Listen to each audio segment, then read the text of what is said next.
Prep. Hope you're doing well this afternoon. Kevin Wheat coming from the Media Center here on campus at Allen J. Just trying to give you an opportunity to receive some updates and then also an opportunity to answer any questions you may have.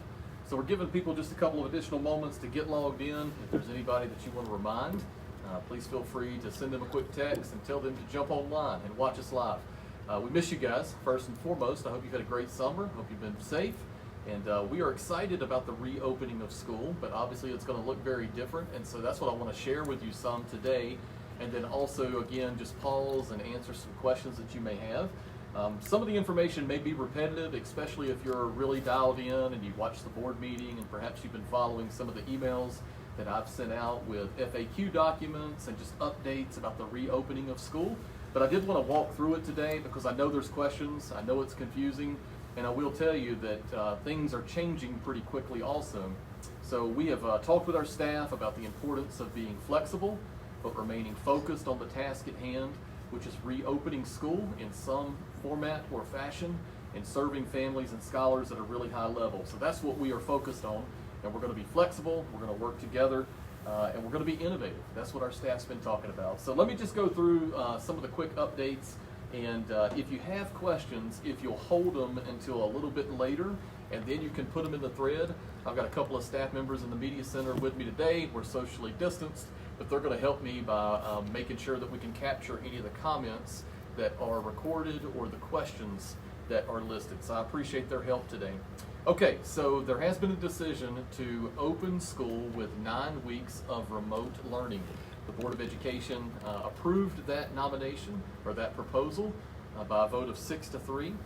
So our staff members are scheduled to return to work next Monday, that's August the 10th, and then our scholars will return to learn on the following Monday, that is August the 17th. So if you're looking for a date, mark on your calendar, please be sure that you have August the 17th circled, because that's when scholars are expected to return to learn, if you will. That doesn't mean they'll be returning to the building. Again, we have 9 weeks of remote learning scheduled, and our staff members are gearing up for that to make it the best possible experience. I will say that when kids return on the 17th, they will be participating in some preloaded content that Guilford County Schools will make available to all scholars. So all of our scholars will have opportunities to pick up a device if needed, and then beginning on the 17th, they will take part in some preloaded course content. That means your scholar will be participating in some math, reading, science, social studies, global languages, PE, arts, music activities for about the first 3 weeks of school. During that time, our staff members will be participating in some health and safety protocols, additional training on how to be sure that remote learning is effective as possible, and scheduling conferences to meet scholars and to help get them acclimated to the new school year. So the first 3 weeks of school will look a little bit different. Obviously, we won't have that big first day campaign. Kids will be scheduled for orientation sessions physically if parents are comfortable with that, or virtually if they're uncomfortable with coming to the school for orientation. But we want to give parents an opportunity to be sure that they can pick up a tablet, they can pick up their student agenda, they can pick up any of the other beginning of school items that the school wants to be sure to provide. So those opportunities will be provided, and August 17th is the first date that your young person will be expected to log in and to begin participating in remote learning. Again, those first couple of weeks will be not the same live teaching that we'll get to after Labor Day, but preloaded content that the district is providing. So we're excited about that, and we'll share more information as it becomes available. After Labor Day, that's when we go live. So during the first 3 weeks, when your scholars taking part in that preloaded content, teachers will be contacting them. They'll be scheduling orientation sessions, conferences, get to know you activities.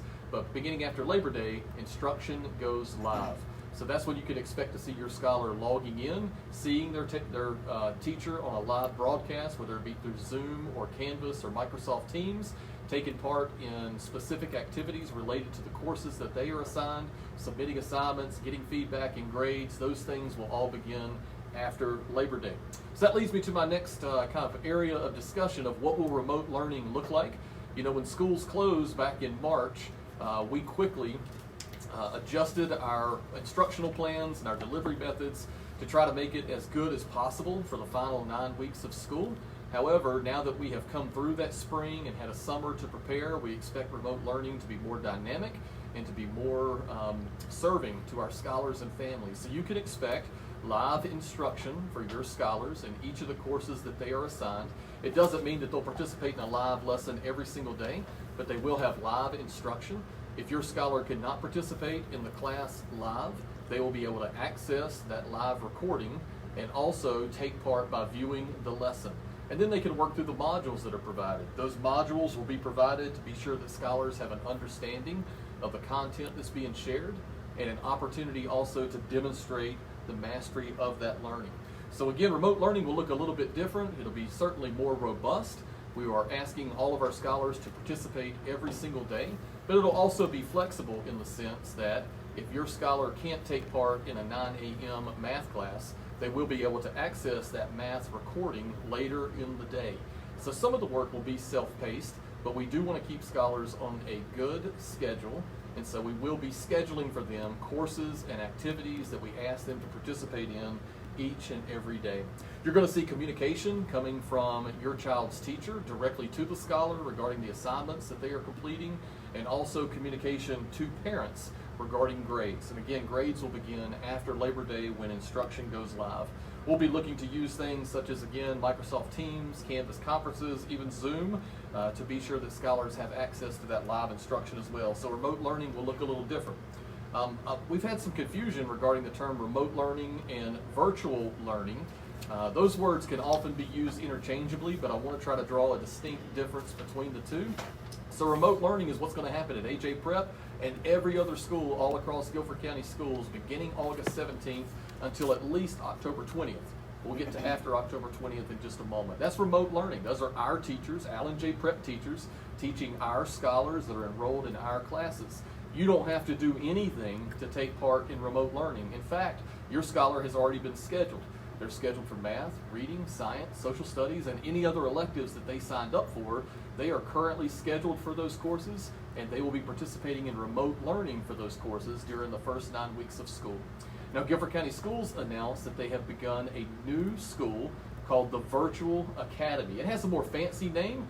It's called like the E-Prep University something. It's a middle school program that is specifically virtual. Now, this is more for the long-term commitment. These are for families and for scholars who decide that they are not interested in returning to school physically in any form or fashion at the end of the 9 weeks or whenever the board says that it is safe and appropriate to return.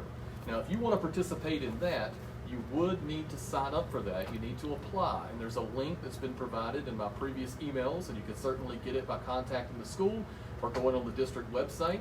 But that gives you an opportunity to officially apply for the Virtual Academy for middle school. Now, if you choose to apply, your scholar does leave Allen J physically and by record, and they are transferred to the Virtual Academy. That means they are no longer a scholar at Allen J. Prep. However, we will save their seat, so if they wish to return the following school year, they can return. So again, going back through that, if you're considering the Virtual Academy, you need to be thinking about long term. Now, when we finish this first 9 weeks, the board may have made a decision to extend remote learning for everyone anyway. So you have some time before you have to make that decision. The board has adjusted the deadline all the way back to September the 15th. Guys, that's like 42 days from now. So you still have a pretty good amount of time before you need to make that decision. In fact, you could start with remote learning. Remember, remote learning is remaining a scholar at Allen J. Prep, and you could participate in remote learning all the way up until the board makes a decision. We expect them to make a decision before that September the 15th deadline, and then you could make an informed decision. So a lot of families have told us, we do not want to leave Allen J. Prep. We love the program, we love the academy, but we don't think we're comfortable returning after the first 9 weeks. Nobody may be returning. So I just want to encourage you to be patient with that decision. We believe that our remote learning is going to be robust and effective, and honestly, I think it's going to be better than any other program that's out there. But everybody has to make a decision for yourself. So if you're interested in the Virtual Academy, keep in mind your scholar would be transferred to another program. They would then be enrolled in that school, and they would remain there at least until the semester break or until the end of the school year, and then you'd have an option to either return or to remain enrolled in the virtual academy. A couple of questions that people have asked me. Can my scholar participate in sports at Allen J if we go to the virtual academy? So right now there's not been a decision about sports, but if Guilford County chooses to allow middle school sports and your scholar is enrolled in the virtual academy, then the answer as of right now is no. And the rationale behind that was, if you don't feel comfortable enough returning to school, then we didn't think families would feel comfortable enough returning to play. So keep that in mind. That's just extracurriculars and sports. But again, right now, Guilford County has not announced that sports will occur for anyone. They recently announced that even high school sports have been delayed until further notice. Okay, so what happens after the first 9 weeks is up? So I alluded to this, but the Board of Education will have to make a decision about returning to school. And they're going to do that hopefully in September, late August or September, by watching all the information and the data that comes out through our health department and other agencies that track COVID-19 and give us recommendations. So they will make a recommendation to the board, and so far they have proposed 4 different scenarios. If you watch the Board of Education meeting, they went in detail about each one of these scenarios, but the scenarios go from not returning and extended remote learning for a full semester all the way down to middle school students attending school for about 4 hours a day in a socially distanced manner, and then going home in the afternoon to participate in their elective classes. So there's various options, and Guilford County Board will receive a recommendation from our superintendent, and they will make a decision as to how we will return to school, if at all, after the October 20th timeline. Okay, we did announce that if Guilford County Schools does announce that we are returning to school, then we know there will be many social distancing and preventative measures in place. For example, we've already set up the majority of our classrooms, or many of our classrooms, in a socially distanced format with limited capacity in each classroom. Students, guests, parents, teachers, everyone would be screened upon entry. They would also be required to wear masks and participate in all social distancing measures. So if the Board of Education determines that it's safe and appropriate to return to school, it wouldn't just be like, all right, pack them on the bus and let's get back at it. It would still be with multiple social distancing measures in place. And we're confident that those recommendations can be implemented safely here at Allen J. Prep. Just a couple other announcements, and then I'm going to take some questions. Our leadership team has met recently. The leadership team is comprised of several of our school leaders and parents, and they recently reviewed some information regarding the opening of school, and they have decided to suspend our standard mode of dress program for at least the first semester. So what does that mean? It means that we're taking off the table any anxiety or any angst about having to buy school clothes to open the school year, or what if we go back, then what am I going to buy? What if I buy it now my kid grows? We get it. There's been a lot of financial impact in a negative fashion due to COVID-19, and we just want to eliminate that concern.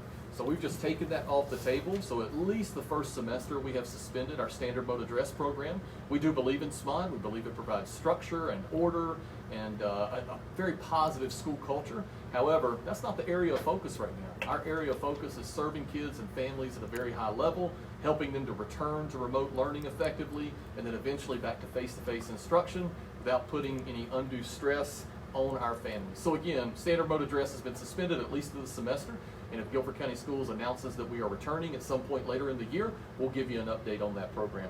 Also, the leadership team has established 4 different work groups, and they're going to be addressing all of our key areas of school reopening. So we have an instructional work group, we have a facilities work group, we have a safety work group, and we have an outreach work group. This messaging today comes as part of the outreach work group, where we want to be sure that our parents are informed and that they have an opportunity to participate, ask questions, and get answers that can help them make informed decisions. So that's the information that I have to share with you today. So I'm going to pause. I've got some staff members that I think have been recording maybe some questions that have come in, or maybe they're going to begin coming in now, but we're going to hang out here for just a few, just to fill some time. Say hello to all of our scholars. Hope you guys are doing well. Some of you guys are watching, so we look forward to seeing you in some fashion or format really soon. Dr. Smith, do we have any questions that have come in? Yes, we have 5 questions so far. Okay. Question number 1. Hello everyone in Facebook land. How will virtual learning work with band, chorus, and orchestra? Yeah, it's a great question. So if you couldn't hear Dr. Smith, the question was, how will virtual or remote learning work with band, orchestra, maybe chorus, PE. I think basically the elective classes were mentioned there. So again, our scholars will be enrolled in those classes, and they will have a Canvas course, and there will be live instruction. Now, I certainly can appreciate that live instruction on learning how to play a trumpet virtually, or learning how to play a violin, those things can be challenging, but we have great teachers, and they're going to be prepared to do that. I'll follow that up by saying our focus is going to be on the core. We want to be sure that our scholars are learning in the areas of reading and math, social studies, and sciences, so there will be an emphasis on those areas. However, our scholars will remain enrolled in those elective courses, and our teachers will provide live instruction, online modules, and access to online resources to support our scholars as they participate in those classes. All right. Question number 2, what is CTE for 5th graders? Okay, CTE is our computer and technology program. For 5th graders, it is a keyboarding course. So students learn Microsoft Office and keyboarding during the 5th grade level. So they learn things such as just what keyboarding sounds like. I took it in 9th grade. I remember ASDF, JKL, semicolon, semicolon, semicolon. That was what I did every day. There's some of that, but then it's also learning Microsoft Office. So utilizing Excel spreadsheets, Microsoft Word, formatting, paragraph, font, style, all those things, along with how to utilize PowerPoint. And I think Microsoft Access is in there also. So that's what the CTE program is for our 5th grade scholars. If needed, when can tablets be picked up for remote learning? Great question. So the question is about tablets and when they can be picked up. So we anticipate tablets returning to Allen J. Prep. We've sent them to Guilford County Schools technology offices. We anticipate them returning to our school sometime this week. We would be then cataloging, inventorying them, and then have them ready to go out, hopefully later next week, or certainly by August the 17th. So that first day, that's when teachers are going to be scheduling those orientation sessions, drop-by pickups, those types of things. So there'll be more information, but tablets are going to be available very soon. I will say that we are going to prioritize initially for families who have a need for tablets. Guilford County Schools has announced that they have acquired enough dollars in their COVID relief fund, both state and federal, to be able to purchase multiple Chromebooks, perhaps even enough for every student in Guilford County Schools from grade 4 to grade 12. But as I'm sure you can imagine, with schools reopening all across the country, there's a pretty high demand for Chromebooks right now. Therefore, it's going to take a little while to get those ordered, delivered, and into the hands of all of our scholars. So we'll be prioritizing, but I'll tell you this, if your scholar needs a tablet, we're going to be sure that he or she has a tablet so they can access their online coursework. All right. Question number 3. This is from an 8th grade parent. If I allow my scholar to attend school, then change my mind at some point, will I be allowed to switch them to the virtual learning? Okay, so this question comes from an 8th grade parent, and it's kind of the reverse of what some other parents were asking about starting in the virtual academy and then returning to Allen J. He or she is asking if we start at Allen J and then determine that we want to switch to the virtual academy, will that be allowed? So the answer to that is yes, but under some certain guidelines. For example, the semester break would be an opportunity when students who are enrolled in the virtual academy could transfer back to their previously assigned school, and students who are in their home or magnet school could request transfer back to or into the virtual academy. So Guilford County Schools is not going to allow, and simply can't allow, for families just to transition back and forth at any time of the year. There's funding, there's staffing allocations, there's all types of other resource allocation that simply will be very muddy if kids are constantly moving back and forth. So what they have said is there'll be an opportunity to reassess parent decisions and to request transfer at the semester and at the end of the school year, both from your home school to the virtual academy and vice versa. Are the remote classes live? Okay, this question asks, are the remote classes live? Yes and no. So there will be live teaching. For example, I'm providing this Facebook Live session today. I'm looking down, it looks like I got about 108 people in the room. Well, we have at least 420 families, so that's about 300 families that aren't watching this live. Therefore, we're going to rip it and put it on YouTube, and those families can watch it later on. It won't really be live then, but it's provided so they can go back and access that content later on. It's similar to that with your students' courses. They will be live. There will be live instruction going on from each one of those courses.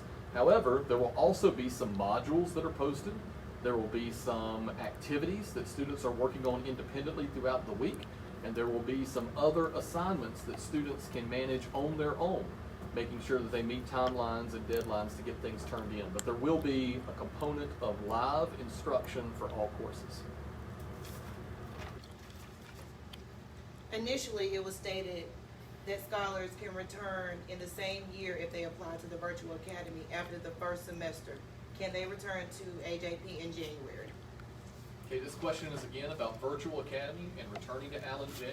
So Guilford County Schools has indicated that scholars, students from wherever, if they attend the virtual academy, there are 2 times in the year when they can return either to their home school or their magnet school, at the end of the semester or at the end of the school year.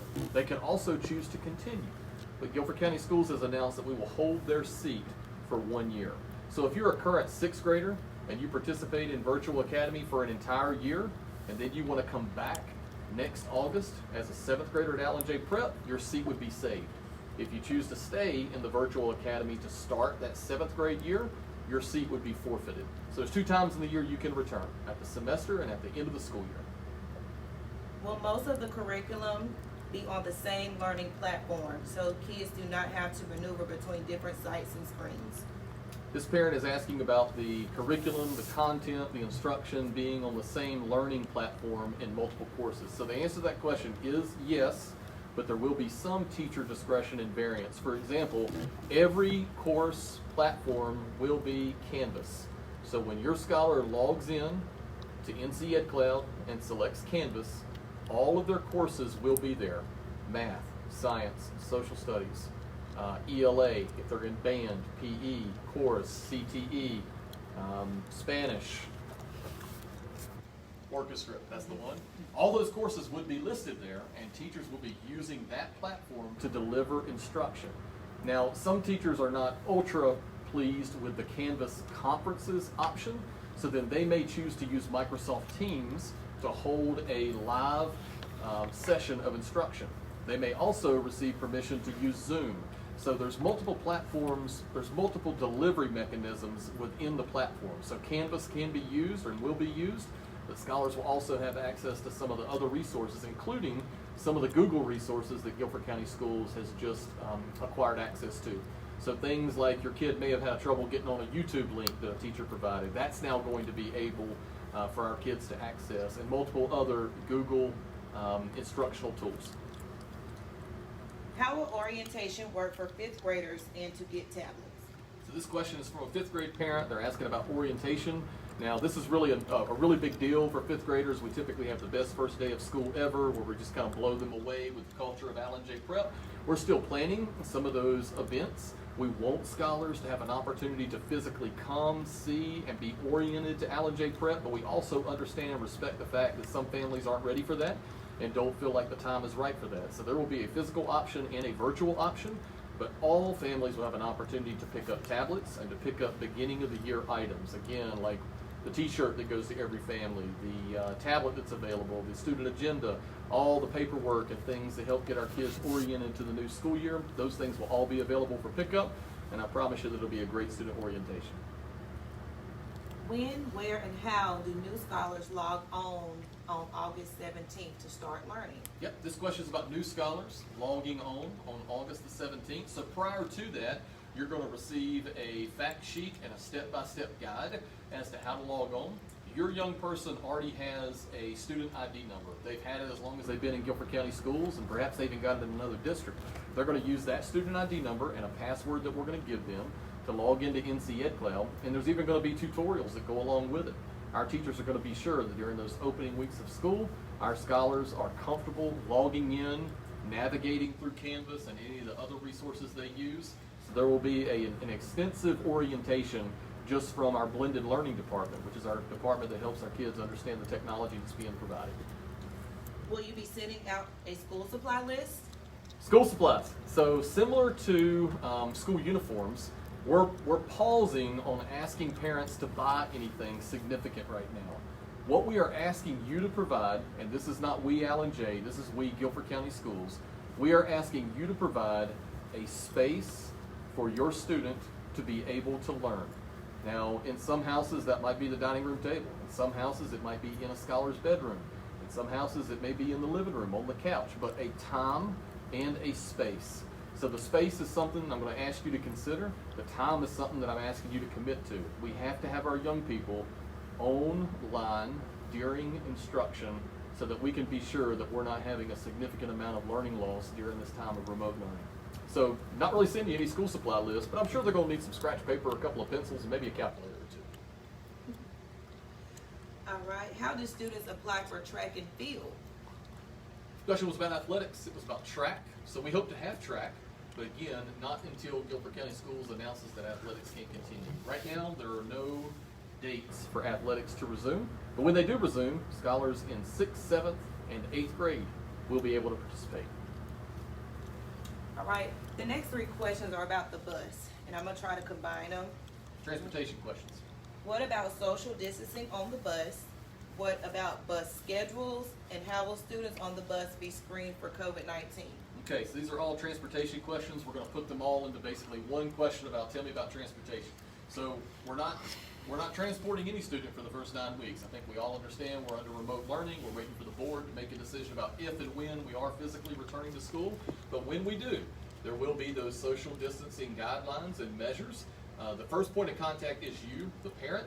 We're asking you not to send that scholar to the bus stop if they've had a fever, if they've experienced any of the symptoms, and there will be basically an affidavit that you send your kid with each and every day. You're saying that by putting your child on the bus, he or she does not have any of those symptoms. So that's the first step.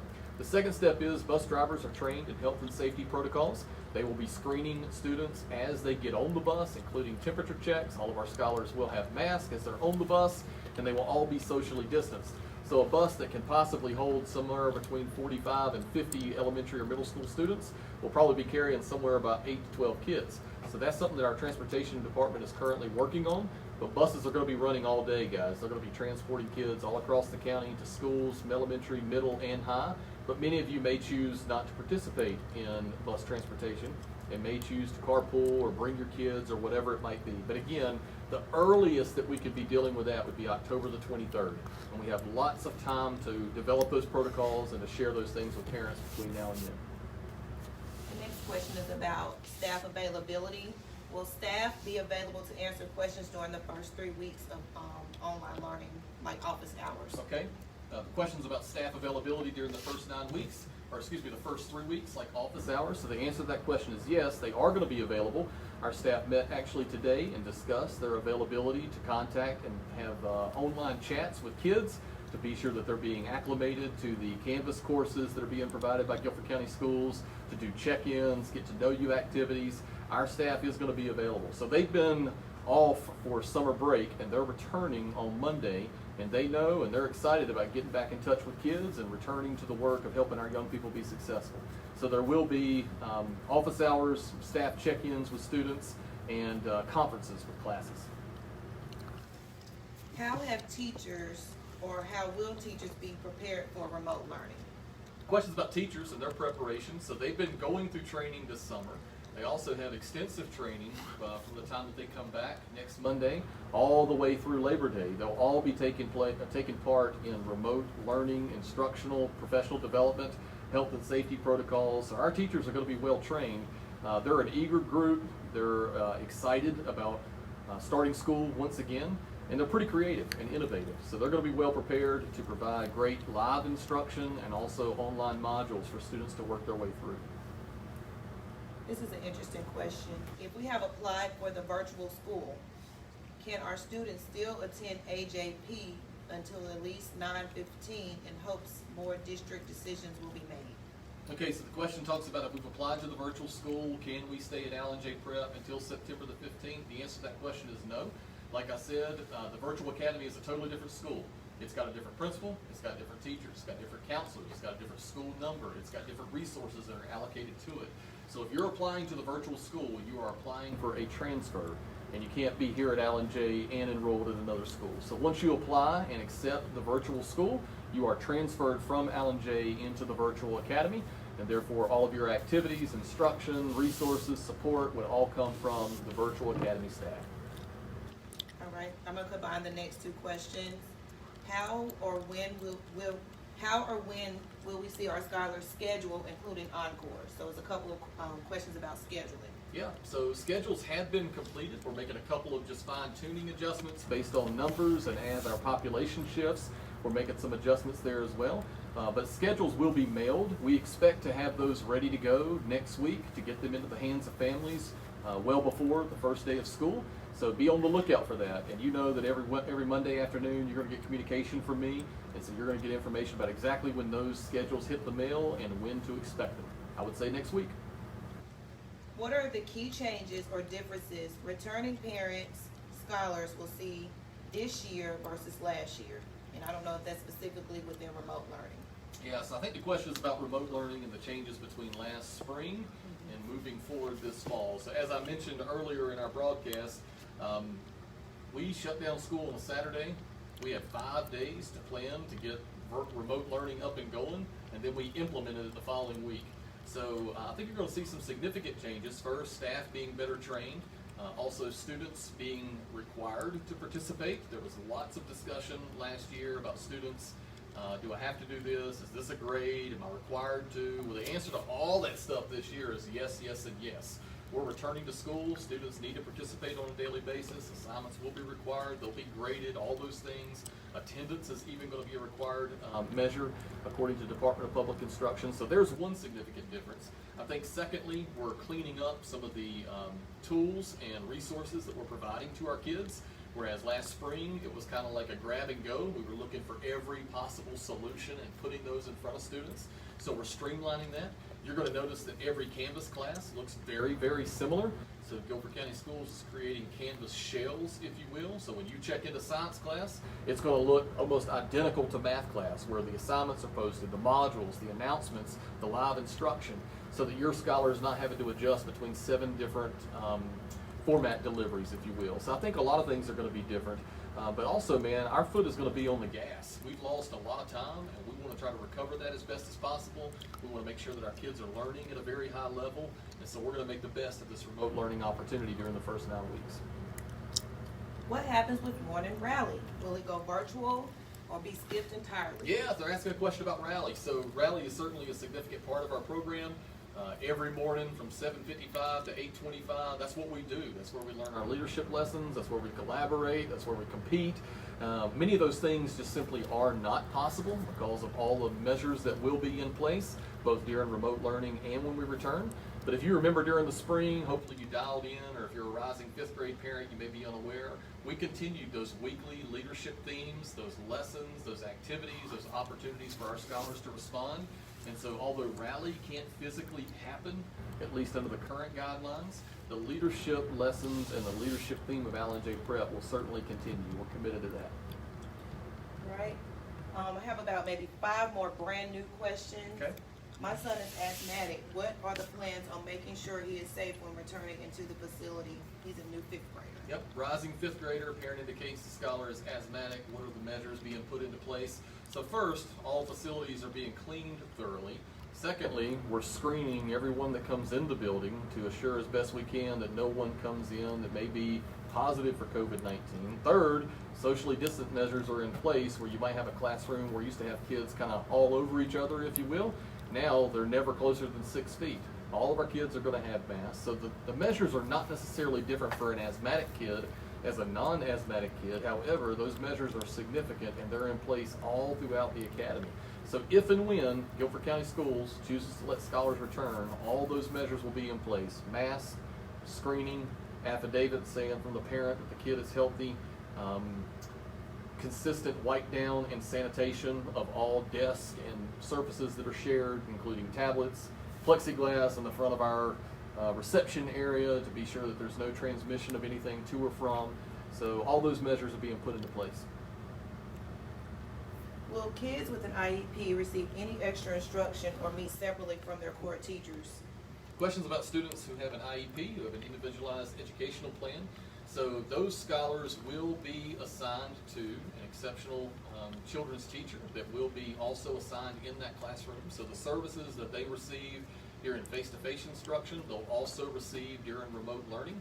They also, many of our scholars may have what we call SLPs, or service providers that are different, such as speech, language, physical therapy. All those things can be provided in a face-to-face format if the parent is agreeable to that. So if your scholar does receive some of those individual services, they can also be provided. I've got time for about 3 more. Okay. Well, we have an AJP merchandise store. Merchandise. So we typically leave all merch up to the AJ Prep PTA board. They're scheduled to meet, I believe, next week. We've been getting some new officers on board, and they have some recommendations. Now, a lot of what they do is SMOD stuff. We've notified them and had a discussion today about our SMOD campaign being suspended for the first semester. All of our scholars get the newly themed AJ Prep shirt for the year. We've given all our incoming 5th graders that kind of stuff. So you already got a little bit of AJ Prep swag, but there's different stuff that you can purchase through the PTA, including like the spirit socks, other hoodies, sweatshirts, those types of things. And I'm sure PTA board would want to keep those things available to our parents. What computer programs will students need to have on their home computer to be able to access all the materials? Okay, the questions about computer programs that scholars would need to have on their home computers or their personal devices. So internet access. If you have internet access, you're in really good shape, whether it be through Chrome or Internet Explorer or whichever Firefox system that you utilize. You just need to be able to access the internet because, again, everything is being broadcast through Canvas. So if you have that, you're going to be in really good shape. You do not necessarily have to have Microsoft Office. Most of the files that you're going to submit can be directly entered on Canvas. If you do have that, you can upload those files. But at this time, I don't have any specific recommendations for programs that parents would need to have. Internet access is going to be key. 2 more questions. Will staff be screened daily for COVID-19? Will staff be screened daily for COVID-19? For temperatures? Screened, yes. Tested, no. So every time a staff member enters the building, they will have a mask. They will have to answer basically the same questions that you have to answer every time you go anywhere you go now. And then they will also have their temperature screened. So screened every day, yes ma'am. Not tested because we don't have a COVID test site here on campus, but they will be screened, absolutely. Last question, when is open house? When is open house? Man, that's the question. That's the one answer I don't have for you today, primarily because we are waiting on Guilford County Schools to provide some guidance as to how and when they would like open house to occur.